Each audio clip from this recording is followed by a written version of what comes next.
नमस्कार। आप सभी का स्वागत है।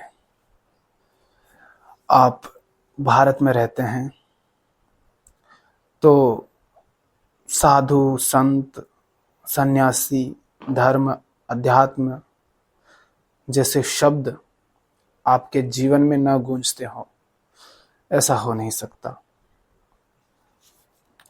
और इन्हीं सब के बीच एक बहुत महत्वपूर्ण शब्द आपको सुनाई देगा और वह है त्याग। क्या है त्याग? क्या त्याग का अर्थ कुछ चीजों को छोड़ देने से है? क्या कोई व्यक्ति घर परिवार छोड़ देता है तो वह त्यागी हो गया? क्या दान दक्षिणा के नाम पर कुछ दे देने को त्याग कहते हैं? क्या धन संपत्ति कुछ छोड़ देने को त्याग कहेंगे? क्या कुछ चीजें छोड़ देने से कोई व्यक्ति सचमुच आध्यात्मिक हो जाता है? क्या सचमुच वह सन्यासी हो गया? नहीं। और यह आपको गहराई से स्पष्टता के साथ समझना होगा, अन्यथा आप ना तो त्यागी और भोगी में भेद कर पाएंगे, ना ही साधु संत और किसी पाखंडी में अंतर कर पाएंगे, और ना ही आप स्वयं सही मार्ग पर आगे बढ़ पाएंगे।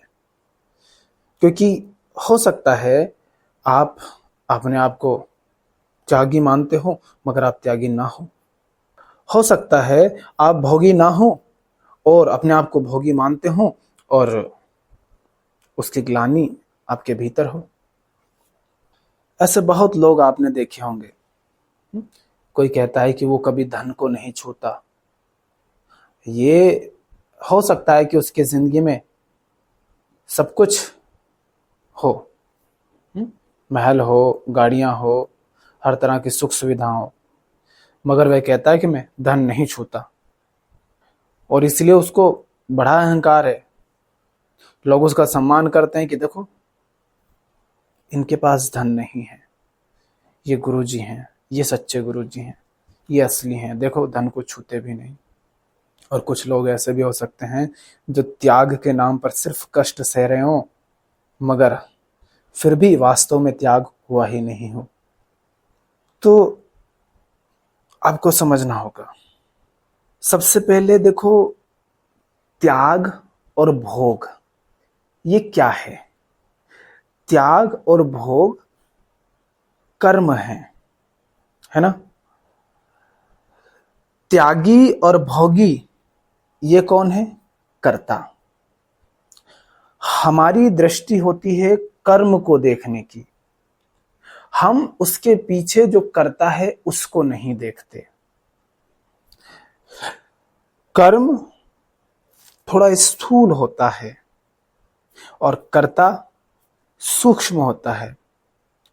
कर्ता को आप अन्य व्यक्ति में केवल तभी देख पाएंगे जब आप अपने भीतर अपने कर्मों में देख पाएं कि कर्ता कौन है।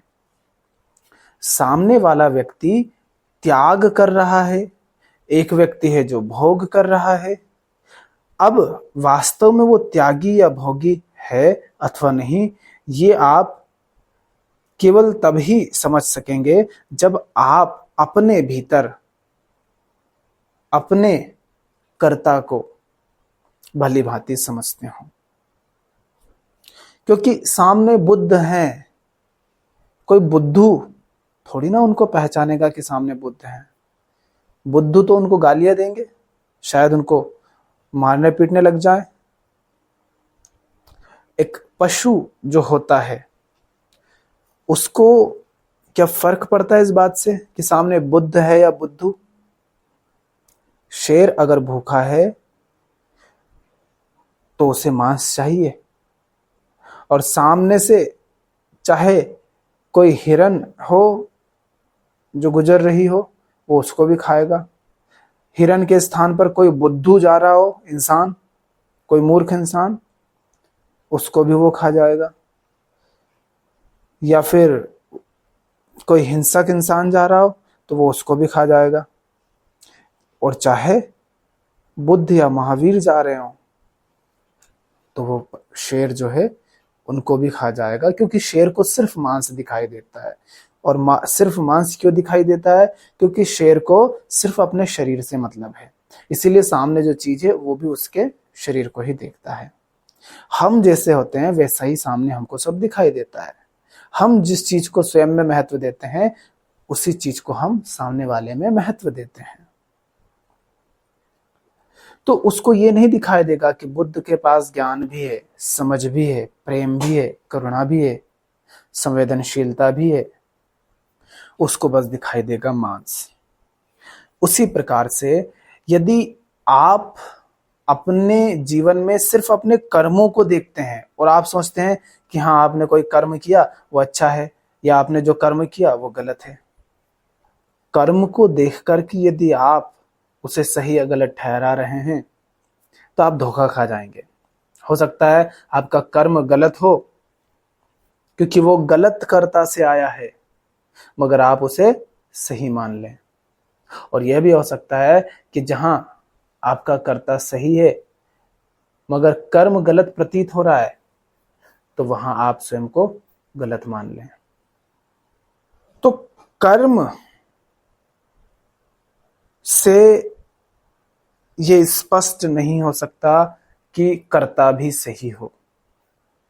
यदि कर्ता सही है तो उससे चाहे कोई भी कर्म आ रहा हो वह कर्म सही ही है, क्योंकि स्रोत सही है, और सही स्रोत से जो भी आएगा वो सही ही होगा, भले ही आपको वो सही ना लगे। पर आपको ये बात समझनी होगी कि यदि कर्ता सही है तो उससे गलत कर्म आ ही नहीं सकता, चाहे पूरी दुनिया उसको गलत कह रही हो। कर्ता यदि प्रेम पूर्ण है, करुणा से भरा हुआ है, संवेदनशील है, बोधवान है, तो उसके कर्म बोध के प्रकाश में ही आएंगे। उसके कर्मों में प्रेम होगा, करुणा होगी, संवेदनशीलता होगी।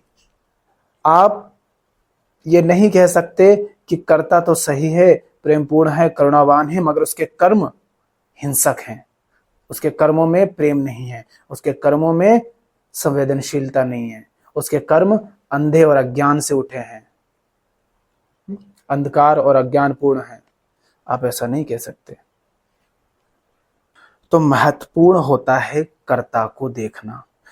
कर्ता यदि सही है तो फिर वह जो भी कर्म करेगा सही होगा, और कर्ता यदि गलत है तो वह जो भी कर्म करेगा वह गलत होगा। कर्ता यदि बोध है, प्रेम है, करुणा है, वहां से यदि कर्म आ रहे हैं तो सब सही है। फिर चाहे त्याग हो रहा हो, चाहे भोग हो रहा हो। और कर्ता यदि अहंकार है, और अहंकार का मतलब अपूर्णता, और जहां अपूर्णता है वहां कामना होगी ही होगी। तो अब ये जो अहंकारी व्यक्ति है ये चाहे त्याग करे चाहे भोग करे, उन सब के पीछे होगी कामना, उन सब के पीछे होगा क्षुद्र स्वार्थ। ये त्याग भी कर रहा है तो इसलिए कर रहा है ताकि त्यागने के माध्यम से इसको कुछ मिल जाए भोगने के लिए, जो ये अपने में जोड़ ले और ये पूरा हो जाए। और भोग यदि आ रहा है अहंकार से तो ये भोग के माध्यम से कुछ चाह रहा है, पूर्णता चाह रहा है। भोग के माध्यम से ये स्वयं में कुछ जोड़ लेना चाह रहा है। तो इसका त्याग भी गलत है और इसका भोग भी गलत है, क्योंकि ये अज्ञान से आ रहे हैं। अहंकार से आना मतलब अज्ञान से आना, समझते ही नहीं कि कर्म भीतर के किस केंद्र से आ रहे हैं, तो वह अहंकार से ही आ रहे हैं, क्योंकि जहां अज्ञान है वहां अहंकार है। और जहां आपको पता है, आप समझते हैं कि आपके कर्म कहां से आ रहे हैं, और यदि आप सचमुच समझते हैं, सचमुच आप देख पा रहे हैं कि आपके कर्म कहां से आ रहे हैं, तो फिर आपके कर्म बोध से आएंगे। फिर आप बेहोश कर्म नहीं करेंगे। तो कर्मों के तल पर नहीं, कर्ता के तल पर देखो कि कर्ता ठीक है या नहीं। अज्ञान में किया गया त्याग भी विनाशकारी है और बोध में किया गया भोग भी सही है। और थोड़ा आगे बढ़े। यदि त्याग वास्तविक है तो आपको पता नहीं चलेगा। अगर त्याग वास्तविक है तो वास्तव में वे त्याग आप करेंगे नहीं, वह त्याग हो जाएगा। त्याग कोई करने की चीज थोड़ी ना होती है। जब बोध होता है तो त्याग स्वतः होता है। और त्याग का अर्थ वो नहीं है जो आप सोच रहे हैं, कि पैसा त्याग दिया, नौकरी त्याग दी, घर परिवार और रिश्ते त्याग दिए, कपड़े त्याग दिए, खाना पीना त्याग दिया। ये सब त्याग नहीं है। अगर ये सब कुछ सिर्फ इसलिए कर रहे हो क्योंकि हाँ, हमारे जो अतीत के साधु संत हुए वो भी ऐसा करते थे, या हमारे जो पूर्वज हुए वो ऐसा करते हैं, या ऐसा हमारी किताब में लिखा है इसलिए हम ऐसा कर रहे हैं, अगर सिर्फ दोहरा रहे हो, समझते कुछ नहीं, अगर सिर्फ दोहरा रहे हो और तुम्हारी जिंदगी में वास्तव में उस त्याग की कोई आवश्यकता ही नहीं है, ये समझते नहीं तुम अगर, तो तुम्हारा त्याग कोई त्याग नहीं है, केवल ये अज्ञान में की जा रही मूर्खता है। इसका कोई अर्थ नहीं। तो अगर त्याग किया जा रहा है, कार्यक्रम रचाया जा रहा है, तो वह वास्तव में त्याग नहीं है। वास्तविक त्याग तब है जब सिर्फ बोध हो और बोध के प्रकाश में जो व्यर्थ है वह छूट जाए और जो सार्थक है वह बट जाए। व्यर्थ का छूटना और सार्थक का बटना असली त्याग है। और ये केवल तब ही हो पाता है जब बोध होता है, जब कर्ता बोध है। तब कर्म किए नहीं जाते, कर्म होते रहते हैं। समझ रहे हो? त्याग का अर्थ सिर्फ कुछ छोड़ना नहीं होता है। हम कह रहे हैं छोड़ना तो है नहीं, छूटना चाहिए। और त्याग का अर्थ सिर्फ छूटना भर नहीं होता है, त्याग का अर्थ बंटना भी होता है। अब हम कहें बांटना, तो बात ऐसी हो जाएगी जैसे आप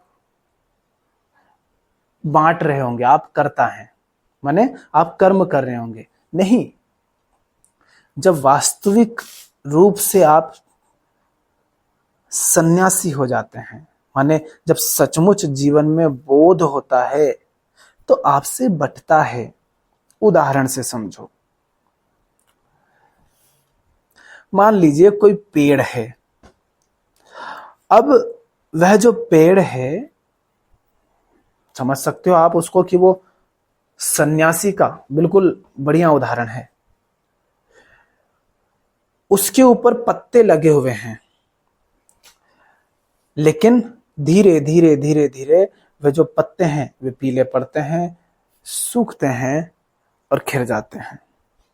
पीले पड़ते हैं और वे इतने कमजोर हो जाते हैं कि सिर्फ वृक्ष का बोझ रहते हैं, तो वे अपने आप से गिर जाते हैं।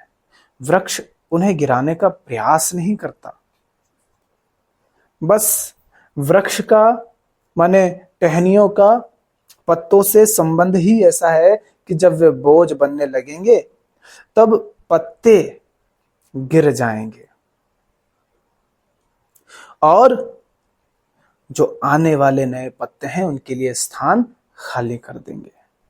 ये असली त्याग है।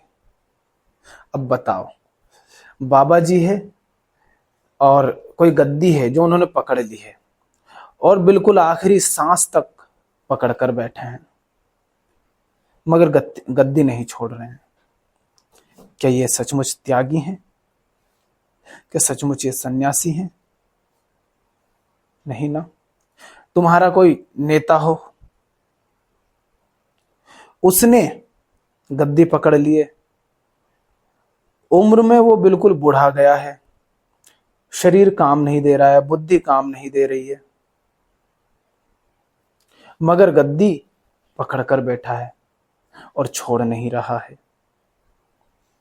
मगर जनता की नजरों में वह एक धार्मिक व्यक्ति बनकर के बैठा है।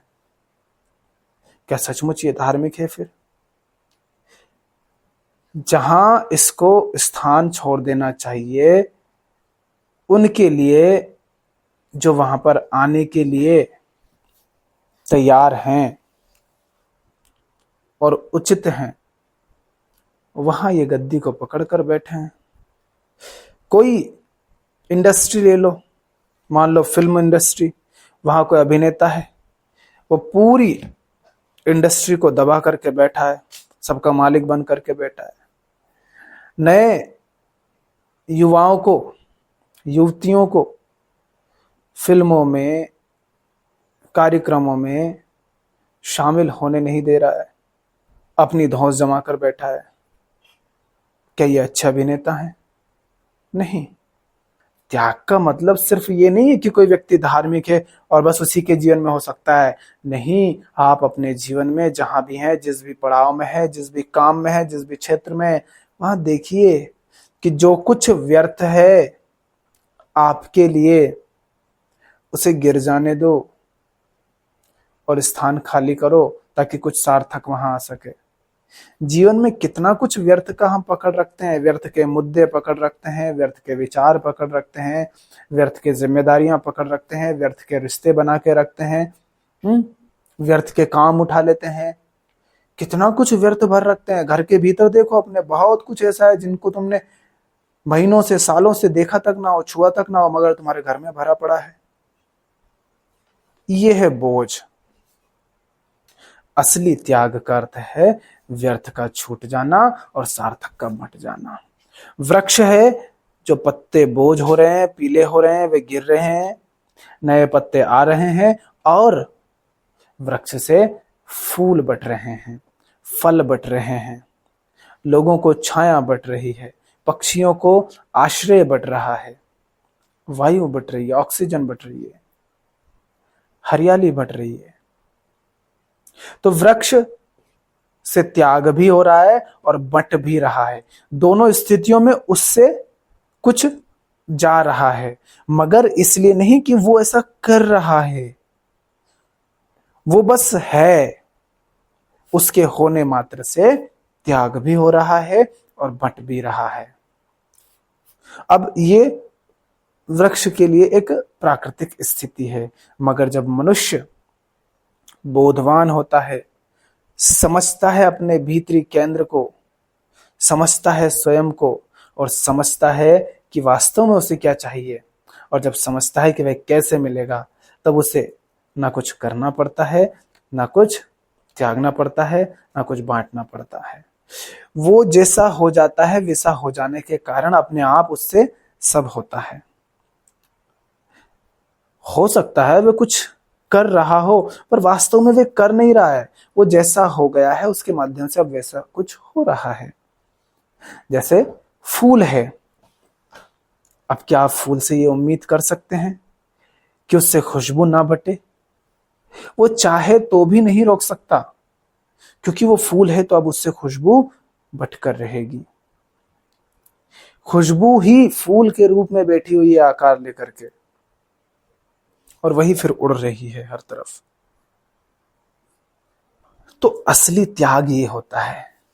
त्याग का अर्थ ये थोड़ी नहीं है कि तुम बिल्कुल भिखारी हो गए, गए गुजरी हालत कर ली, फिर तुमसे बटेगा क्या?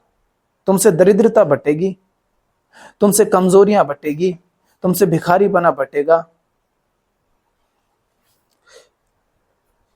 बुद्ध भी जब लोगों के पास जाते थे तो क्या इसलिए जाते थे कि वे कुछ कमा नहीं सकते? वे कुछ देने जाते थे, या कहो ये अब उनका स्वभाव हो गया कि अब वे जहां से गुजरेंगे, जहां भूख लगी कुछ ले लिया, खा लिया और अपने जीवन के माध्यम से, अपने ज्ञान के माध्यम से, अपने समझ, अपने व्यवहार के माध्यम से वे कुछ ना कुछ बांटते चलते थे। यही त्याग है। तो असली त्याग किया नहीं जाता, असली त्याग होता है कब? जब आप सचमुच बोधवान हो जाते हैं। बोध के वृक्ष पर त्याग के फल और पुष्प खिलते हैं और वे बटते हैं। जीवन में जो कुछ भी व्यर्थ है, जब जीवन में बोध आएगा तो क्या वो बचेगा? नहीं। अगर आप सचमुच स्वस्थ इंसान हैं और अपने घर में देखते हैं कि गंदगी है, तो क्या वह गंदगी दिखेगी उसके बाद भी रहेगी? नहीं। अब आप उसे साफ कर देंगे। आप कर नहीं रहे हैं, आप चूंकि एक स्वस्थ इंसान हैं, साफ सफाई से रहने वाले व्यक्ति हैं, तो वे गंदगी साफ होनी ही होनी है। अब ऐसा नहीं हो सकता कि गंदगी साफ नहीं होगी। तो ये अब आपका स्वभाव हो गया कि अब आपसे वह कर्म होगा। अभी हम जब बात कर रहे हैं तो आप कह सकते हैं कि हाँ, वो व्यक्ति है, उसे सफाई पसंद है, मगर वो रोक सकता है स्वयं को सफाई करने से। इसका मतलब वो खुद ही सफाई कर रहा है, क्योंकि देखो उसने रोक भी लिया। अच्छा, हम ये बात कर रहे हैं, ठीक। मान लो कोई तीसरा व्यक्ति है जो सफाई को महत्व देता है, साफ सफाई रखता है, स्वस्थ रहता है। वो जानता है कि अगर गंदगी रही तो बीमार हो जाएंगे, मच्छर आएंगे, कई तरह की समस्याएं होंगी, है ना। अब हम दोनों दूर से उस व्यक्ति को देख रहे हैं कि वो अपने घर का दरवाजा खोल रहा है और जैसे ही लाइट चालू करता है तो गंदगी देखता है, धूल मिट्टी और बहुत कुछ।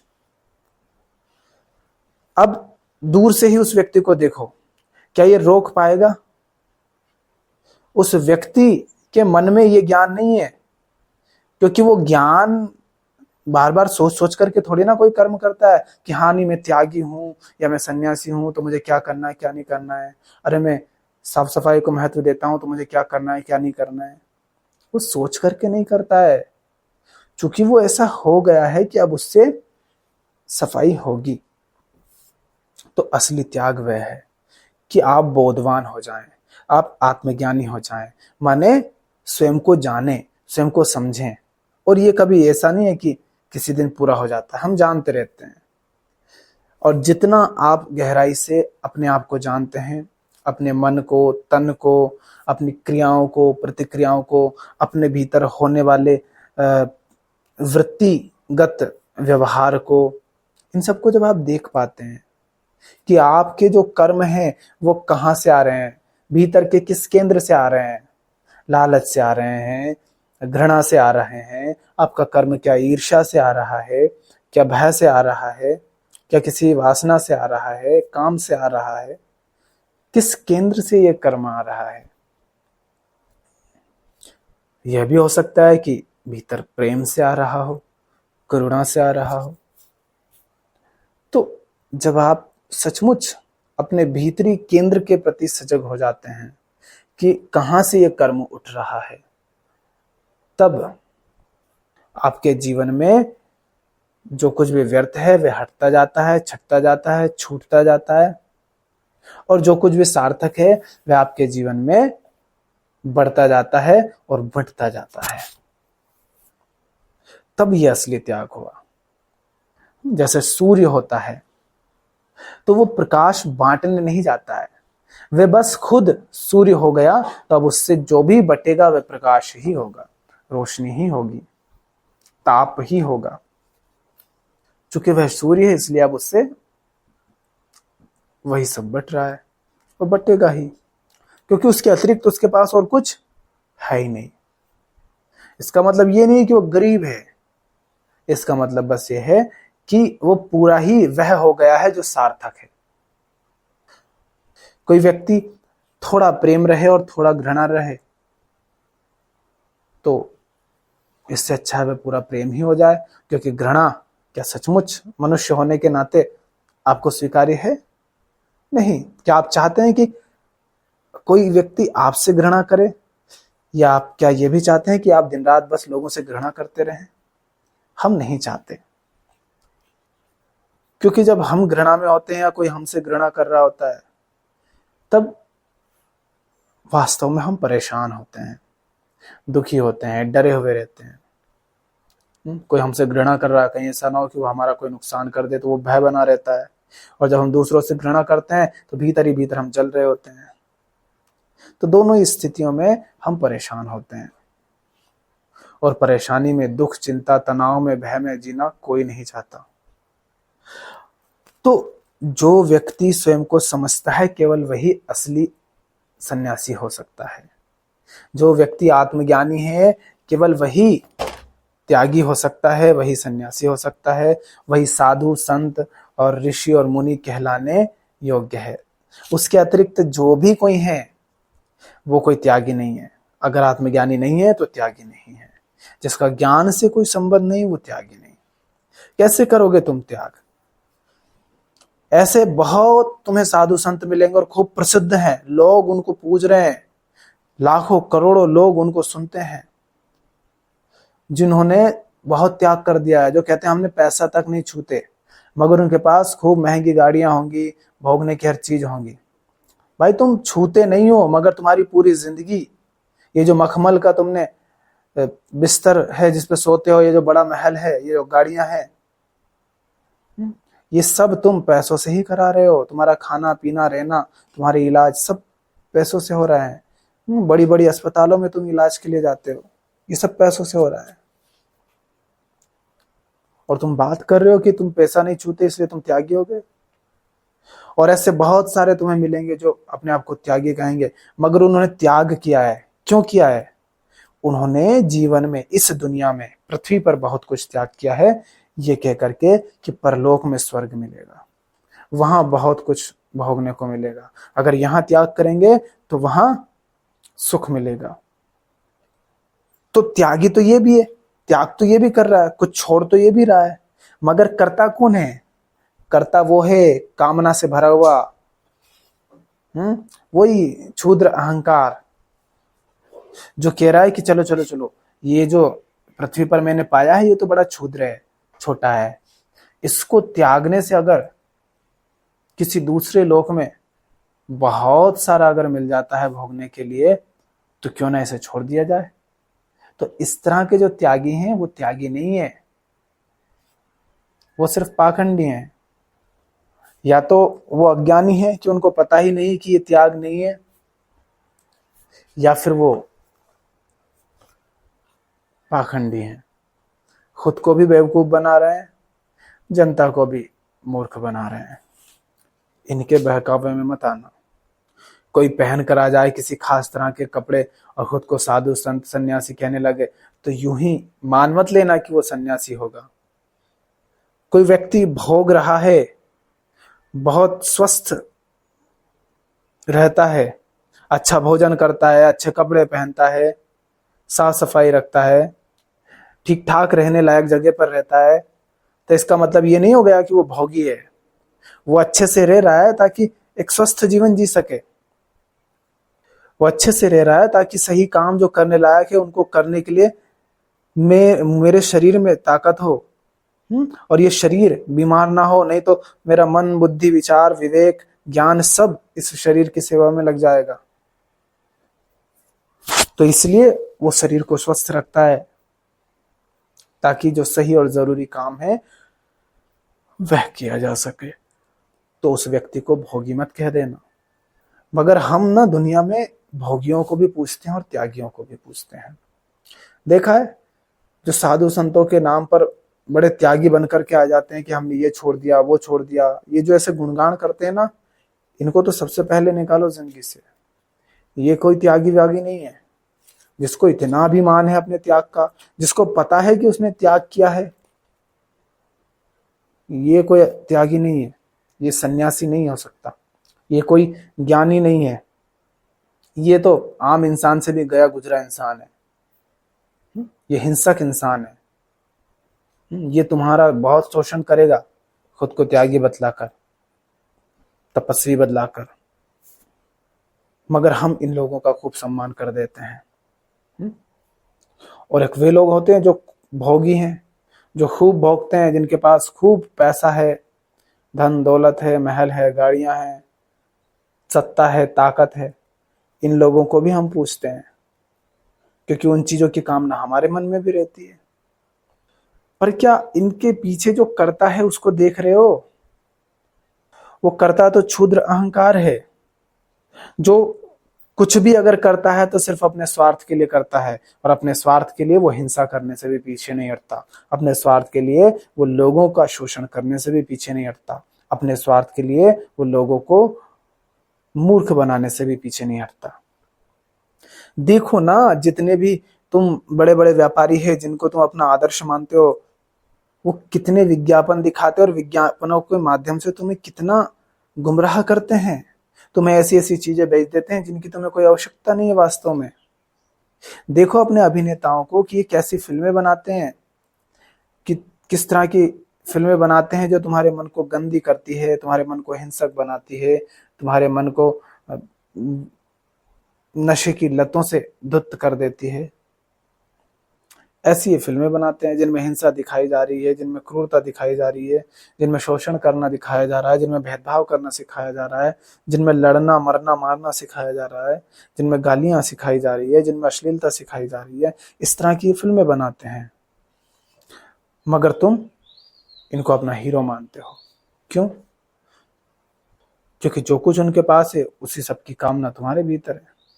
तो चाहे कोई त्यागी बन रहा हो, चाहे कोई भोगी बन रहा हो, दोनों में से कोई भी सम्मान के योग्य नहीं है, कोई भी सम्मान करने लायक नहीं है, किसी के सामने भी झुकने की आवश्यकता नहीं है, यदि एक सचमुच सच्चा गरिमा का जीवन जीना चाहते हो तो।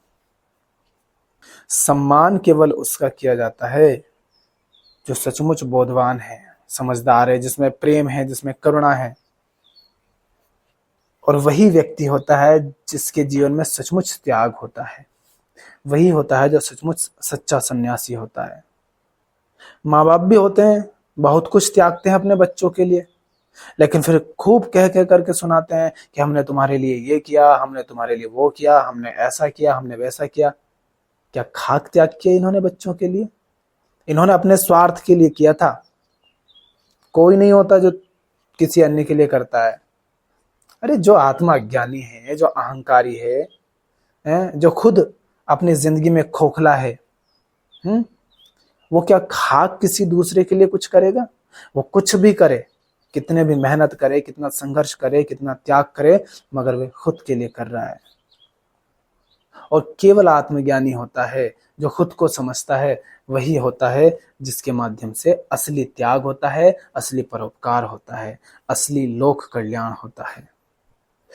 क्योंकि आत्मज्ञान का अर्थ है कि जैसे जैसे आप स्वयं को जानते जाएंगे, वैसे वैसे आप भीतरी तौर पर पूर्ण होते चले जाएंगे। आप भीतर से वो जो खोखलापन है वो मिटता जाएगा, वो जो खालीपन है वो भरता जाएगा, वो जो अपूर्णता है वो हटती जाएगी। भीतर ही भीतर आप पाएंगे कि अब आपको किसी भी चीज की आवश्यकता नहीं है, कुछ बनने की आवश्यकता नहीं, कुछ करके दिखाने की आवश्यकता नहीं, किसी तरह के सम्मान की आवश्यकता नहीं। अब अपमान सम्मान से आपको कुछ ज्यादा लेना देने की आवश्यकता नहीं है। आप स्वयं में पूर्ण हैं, और जब भीतर पूर्णता होती है तभी बाहर निष्काम कर्म आते हैं, तभी बाहर निष्काम त्याग आता है, तभी बाहर निष्काम परोपकार आता है। अन्यथा जो खुद भीतर से खोखला है, खाली है, अपूर्ण है, क्षुद्र है, उससे चाहे कोई भी कर्म आए वह सब कामना मूलक होंगे, सब स्वार्थ से संचालित होंगे। बहुत लोग होते हैं जो दान दक्षिणा के नाम पर खूब त्याग करते हैं ताकि उनको पुण्य मिल जाए। लोग गायों को रोटियां खिलाते हैं, कुत्तों को खिलाते हैं ताकि उससे पुण्य मिल जाए। ये कोई त्यागी है? एक रोटी भी नहीं त्याग सकते? एक रोटी भी बिना किसी कामना या स्वार्थ के किसी जीव को नहीं खिला सकते? असली त्याग तब है जब जो दिया जा रहा है या जो छूट रहा है, जो बट रहा है, उसके बदले में किसी तरह की कोई कामना ना हो, खासकर व्यक्तिगत स्वार्थ से संबंधित कोई कामना ना हो। हाँ, बांटने के पीछे ये कामना हो सकती है कि जिसको दे रहे हो उसका भला हो, ये भी एक प्रकार की कामना है। मगर हम कह रहे हैं क्षुद्र अहंकार की व्यक्तिगत कामना ना हो। त्याग आपकी अपूर्णता से नहीं, पूर्णता से उठना चाहिए। त्याग व्यक्तिगत रूप से कुछ बटोर लेने के लिए नहीं, बल्कि परोपकार के लिए होना चाहिए, तब वह असली त्याग है। और ये केवल तभी हो पाता है जब आप ही वैसे हो जाते हैं। अन्यथा कोई व्यक्ति भीतर से स्वार्थी है, लालची है, मतलबी है, अहंकारी है, वो चाहेगा तो भी बिना किसी स्वार्थ के क्या उसके माध्यम से कुछ बच सकता है? नहीं। इसलिए सिर्फ कर्म पर नहीं, कर्ता पर ध्यान दो। वरना साधु संतों की अगर कोई छवि बना लोगे तो फिर सीता मैया को याद कर लिया करो कि रावण भी आ गया था एक भेष धारण करके, जिसको उन्होंने साधु संत समझ लिया, फिर धोखा खाया।